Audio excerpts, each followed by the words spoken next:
another great quote from Tenzing Norgay, the Sherpa for Edmund Hillary. He said, we've now conquered Mount Everest, but we still have to live our lives. Yeah. Which I thought was a beautiful expression. It's the Zen thing, isn't it? You know, before enlightenment, collecting water, chopping wood. After enlightenment, collecting water, chopping wood.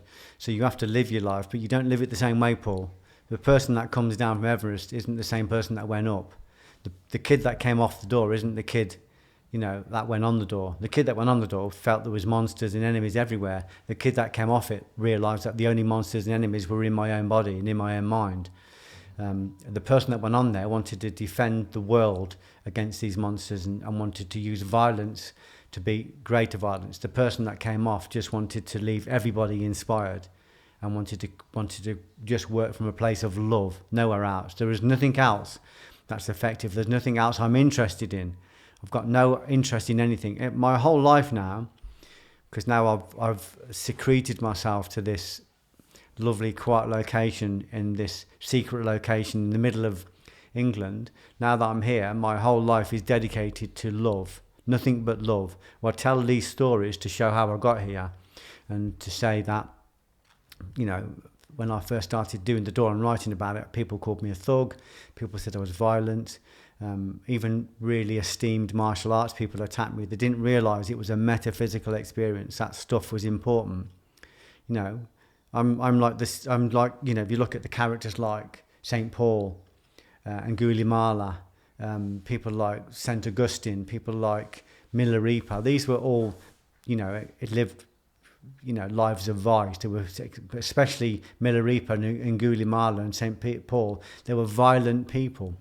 They had very violent lives before their anointment, and people listened to them afterwards because they go, "Oh, that's Paul the persecutor, and he's talking about love. We've got to listen to him. This guy must know." You know, that's Milarepa. He killed 32 people. You know, I'm going to listen to him because, you know, that's where I was. I was in that hell realm, and he showed me how to get out of it. I'm going to listen to him because he knows. So there are certain people that will only listen to people like me. They're not going to catch it from a priest.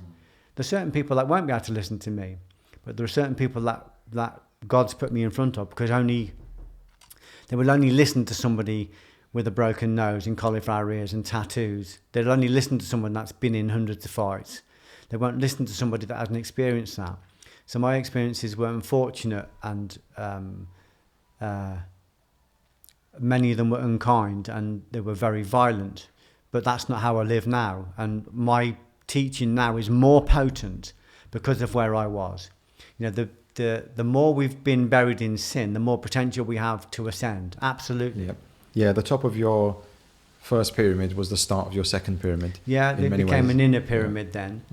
Mm-hmm. Once I realised, though, I kept getting little graces. I was given these moments of clarity, these certainties, what my friend Wa'il would call Yakim. I kept getting these certainties, and these certainties opened me up to new potentials, and I realised that anything is possible. Everything is possible. I mean, I'm not here to do everything that's possible. I'm here to do what my Dharma demands that I do, what my blueprint asks me to do. So when you go into that spiritual environment, when you create that covenant with God, it goes, boom, here's Geoff Thompson, this is where he is, this is what he wants, this is his potential, this is his ability to work, you know, this is the rate he can work at, and it just starts giving you the right book, the right instructor, some of them visible, some of them invisible, some of them corporeal, some incorporeal, and you start getting the teachings, and as long as you sit down and do the teaching and do the work, you know, that instruction will keep coming. There's no limit to the level we can go, but we have to do the work. People don't do the work because they don't really know what to do immediately, but they don't really want to know what to do immediately a lot of the time because you know, to ask for the truth means to give ourselves a workload.